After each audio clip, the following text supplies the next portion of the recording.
Member states of the International Criminal Court have voted to dismiss Karim Khan as chief prosecutor over sexual misconduct allegations, marking the first time in the court's history that a sitting prosecutor has been removed from office.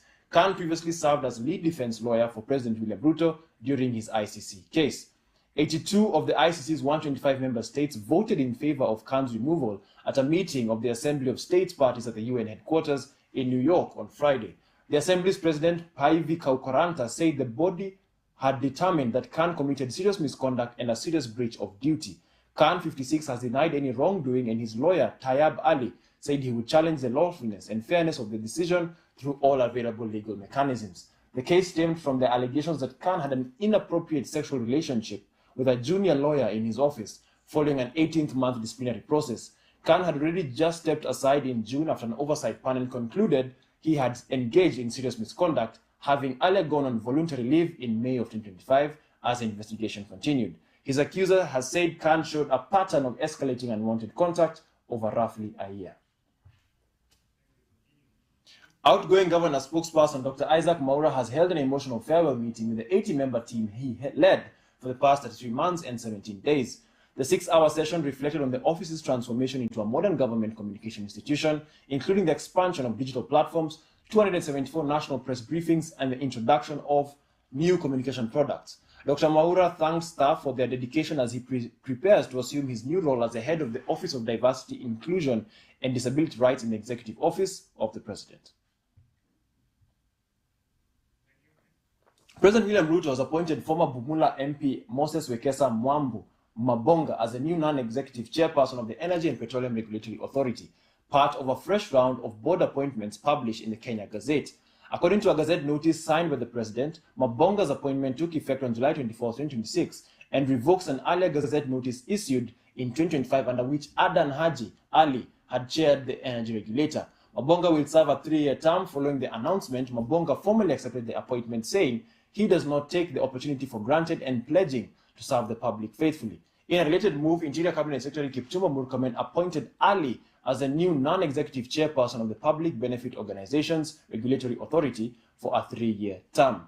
The Gazette also announced the appointment of Faith Akiru Kuno to the EPRA Board of Directors, replacing Jennifer Nawoi Longo. The DCI has arrested the director of a suspected fraudulent recruitment agency accused of conning a job seeker out of 110,000 Kenya shillings through a fake overseas employment scheme in Qatar. The suspect, George Waweru Ngendo, director of Giovanni Agencies Limited, was arrested by detectives from the Serious Crime Unit following a complaint from a victim who said he lost the money after being promised a lucrative job opportunity in Qatar. Investigators say the suspect allegedly received payment from the complainant after presenting the overseas job offer, which later failed to materialize. Upon completion of investigations, the case file was forwarded to the Office of the Director of Public Prosecution, which approves charges against the suspect. Ngendo is currently being processed and is expected to appear for the Milimani Law Courts on Monday, July 27th, to face the charges. Detectives have rescued 48 women in twin operations across Kiseren and Ongata Rongai, uncovering what police describe as a sexual exploitation and obscene content production racket targeting young women lured with false job promises. According to the DCI, 30 women aged between 19 and 27 were found trapped in a house in the Rimpa area of Ongata Rongai following a night raid triggered by a tip-off from members of the public. A search of the house led to the recovery of 7 laptops fitted with cameras and other equipment believed to have been used in the production of obscene content. The suspects have been taken into custody at Ongata Rongai Police Station, with investigations ongoing ahead of their arraignment. National Assembly Speaker Moses Wetangula has called on boda riders across the country to lead a nationwide voter registration drive while mobilizing support for President William Ruto's re-election bid ahead of the 2027 general election. Speaking during a boda empowerment program in Taveta, Wetangula said riders should encourage eligible Kenyans with national identification cards to register as voters once IEBC registration resumes. He also defended the government's development record, citing affordable housing, roads, markets, schools, and teacher recruitment as key achievements. The government has stepped up collaboration with civil society to strengthen Kenya's healthcare system. Healthcare Cabinet Secretary Aiden Duale held talks with Path Kenya to advance universal health coverage through evidence-based advocacy, digital health, and stronger primary healthcare. Duale highlighted ongoing reforms including the National Ambulance Dispatch Center, Taifa Care, digital health, community health promoters, and improved medicine supply through KEMSA. The partnership will also support disease surveillance, vaccine financing, emergency preparedness, and maternal and newborn health. Well, we have arrived at our destination. Hope you enjoyed the flight. I have been your one and only Captain Jesse Gitonga. Thank you for tuning in. Have a good night. Oh, and don't forget, and now.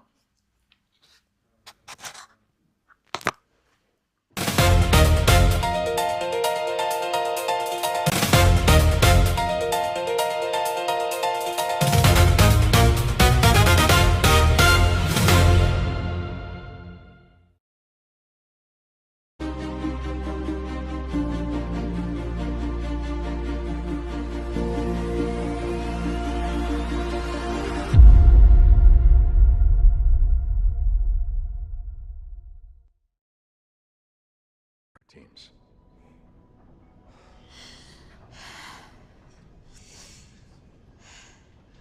No. I'm sorry.